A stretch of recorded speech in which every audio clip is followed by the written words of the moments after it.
Copatges TV visitem una de les caves insígnia del nostre país, Jover i Camps. Al tas d'avui ens acompanyarà la Tati Quera, propietària i sommelier de la botiga especialitzada El Petit Paradís, de Girona. I els nostres tres experts, en Miquel, en Ricard i en Jordi, decidiran si és més idoni beure el vi amb decantador o amb el tradicional porró. És més bomba això que amb el got. Tenia raó. Prova molt decantador. Així és no va el rei, així és no...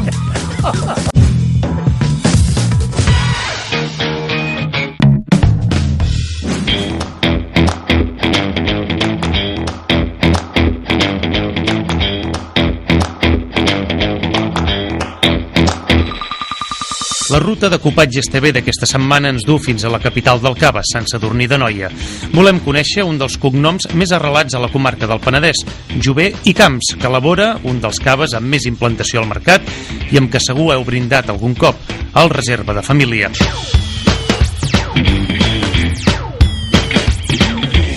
Ens trobem amb el cap de producció, en Marc Planes, a les Caves Velles. Som a la segona planta subterrània d'un total de 6, a les conegudes com Caves Velles, que daten com el seu primer vi escumós del 1921. Ens endinsem en les ombrívoles i extenses galeries d'ampolles que ens posen de manifest que Jover i Camps és la tercera firma productora de cava del país. És necessari 6 plantes, però quantes ampolles hi reposen aquí? Doncs ho és i en situacions anem prou justos d'espai. Aproximadament ara devem estar al voltant d'uns 10 milions d'ampolles embotellades a les caves.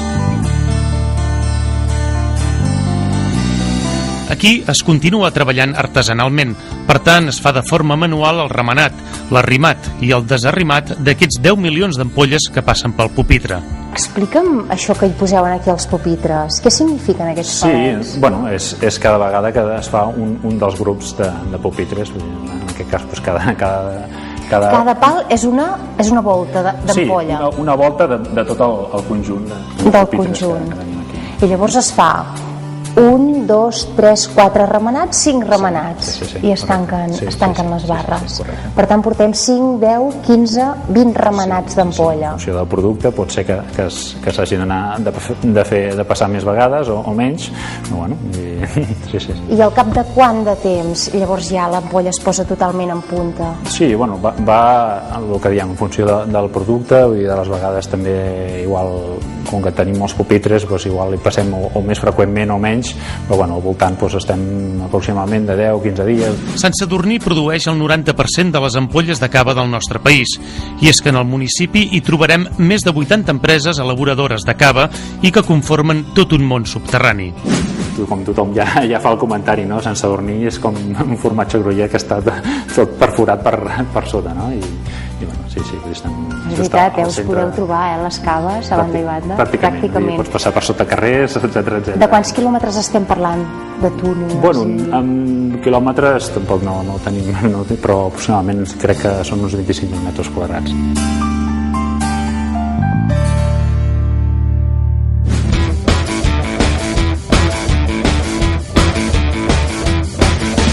Anem fins al nou celler d'elaboració d'Espiells, on s'obtenen els vins base per al cava i on es fan alguns vins blancs de la casa i el vi negre Casa Vella d'Espiells. Pugem al mirador amb en Josep Jiménez, director de viticultura de Jover i Camps, per conèixer la feina que es fa a la terra durant tot l'any. La feina de viticultura és el conreu de la vinya.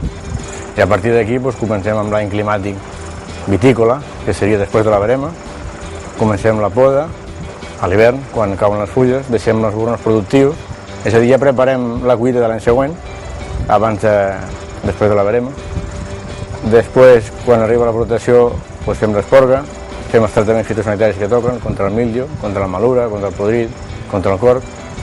Després l'esporga en verd si convé, la cria de raïms i finalment la collita, o la verema.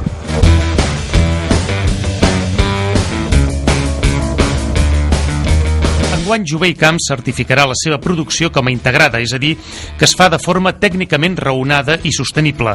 En aquest sentit, treballen amb la tècnica de la confusió sexual, que evita la utilització d'insecticides per acabar amb les plagues com el corc del raïm. I ara el que estem fent és aplicar una nova tècnica totalment respectuosa amb el medi, que consisteix en simular la feromona d'atracció sexual que emet la femella del corc perquè el mascle la pugui trobar, s'aparellin, col·loquin l'ou, el cuc i el forat. És a dir, el que fem és col·locar un núvol de feromona a la parcel·la de tal forma que el mascle és incapaç de trobar la femella, perquè no sap on es troba, perquè no troba aquest gradient de feromona, no sap cap on està, perquè hi ha un núvol constant de feromona. De tal forma que baixem la població a nivells pràcticament de l'1 del 2% que no provoquen danys econòmics. D'aquesta forma mantenim la plaga, no fem tractaments insecticides i per tant la qualitat del raïm es veu afavorida, del raïm i del consumidor final, evidentment.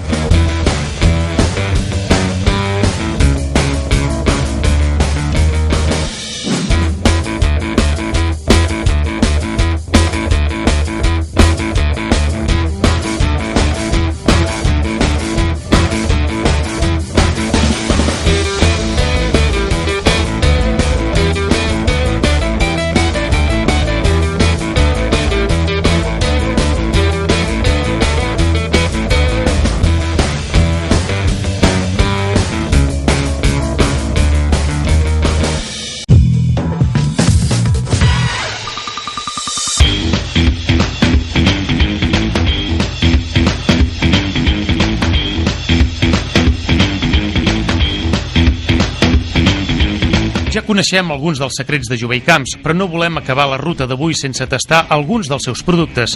Ho farem en aquesta sala de cata d'espiells amb l'enòleg de la casa, Toni Cantos. Començarem per aquest vi blanc, el flor d'espiells, de raïms molt madurs, que comença en tines d'acer inoxidable, però que a la meitat de la seva fermentació passa a tines noves de roure francès. Potser és a la boca on també es coneix aquest aport de la fusta, no? Aquestes notes del roure francès. Recorda molt a la mantega i aquests aromes. Sí, té tota una gamma de làctics. De làctics. Que li venen de la fermentació malolàctica que fa en barrica. Però a mesura que anem parlant veuràs que es va obrint i va desplegant tota una altra sèrie d'aromes. Trobarem cítrics, trobarem a vegades un record que a nosaltres en recorda una mica els pinyons, per exemple.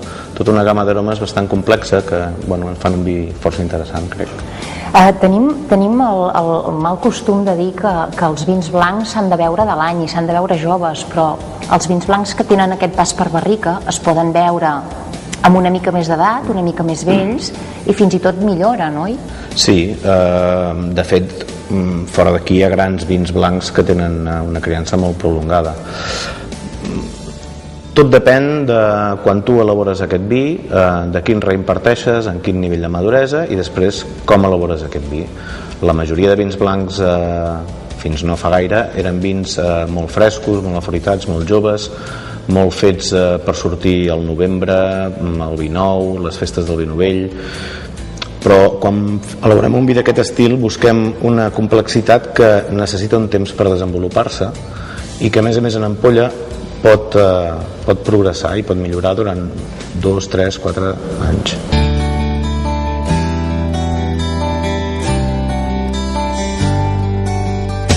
Continuem tastant vins i en aquest cas ho fem amb un nou vingut de la casa, el Johannes, un vi negre. El Toni ha decantat prèviament el Johannes perquè és un vi potent que ha estat un any en barrica i un any en ampolla.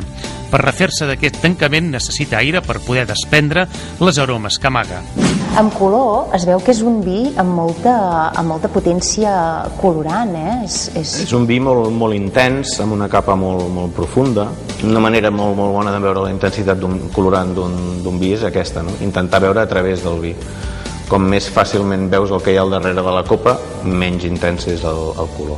I per altra banda, a la banda del que en diem el manís, que és la banda on el vi ja toca la copa, una mica el que seria la platja que forma el vi dins la copa, aquí és on podem apreciar les tonalitats que predominen. Si és un vi on encara es conserva la vivesa del vermell, si és un vi on encara tenim algun rivet blavós o malva, que pugui ser un vi més jove, o si és un vi on els colors que predomina ja són tons més teula o tons més pell de ceba, que seria un vi molt més evolucionat. Aquí ens quedaríem cap a la meitat, Aquí estaríem en un entremig. Ens acomiadem de la ruta d'avui tastant el cava emblemàtic de Jové i Camps, el Reserva de Família. El Reserva de Família és exclusivament Brut Nature. És un gran reserva de 30 mesos, però tenim altres caves, tenim el Cinta Púrpura, que és un reserva, i aquí sí que tenim la gamma del brut i del semisec. Hi ha altres caves de la casa, com el Gran Jové, el Mil·lesimer o el Rosat, són tots brut. L'únic producte Brut Nature que tenim és aquest. Vosaltres que feu el semisec, explica'm una cosa, per què es diu semisec quan és dolç? Perquè encara n'hi ha més dolços. Aleshores, el semisec és la penúltima categoria en concentració de sucres. Sí, però el sec també es diu dolç. Hi ha el Brut Nature, que és sense sucre afegit, l'extra brut fins a 6 grams de sucre, el brut fins a 10-12 grams de sucre, que s'ha canviat darrerament, el sec, el semisec i el dolç. El cava l'hem tingut molt de temps només per postres i per fer el brindis, però és un vi que pot acompanyar, és un producte que pot acompanyar tot un àpat. És una de les grans batalles del sector intentar desestacionalitzar aquest consum que es concentra bàsicament a les festes de Nadal. El cava és un vi com qualsevol altre. Quan parlem de cava és més o menys com si parléssim de vi blanc. Hi ha multituds de caves elaborats de maneres diferents, per grau de sucre, per tipus de tractament dels vins, per varietats, per temps d'envelliment, que ens donen un ventall prou ampli de combinacions que ens poden servir per acompanyar qualsevol àpat des del primer plat fins a les postres. D'acord, potser amb una carn molt potent i molt vermella no ens atrevirem, però amb gairebé tota la resta de plats, inclús de fet el cava marida en plats que són de difícil maridatge per part dels altres vins. Amb els amargs lliga molt bé, amb espàrrecs, amb carxofes, que a vegades els sommeliers tenen problemes per lligar-hi un vi, amb el cava hi troben una bona sortida. Per tant, no s'ha de buscar cap motiu de celebració per obrir una ampolla de cava? Evidentment que no. Es pot obrir... És la celebració per ella mateixa de gaudir d'un bon producte.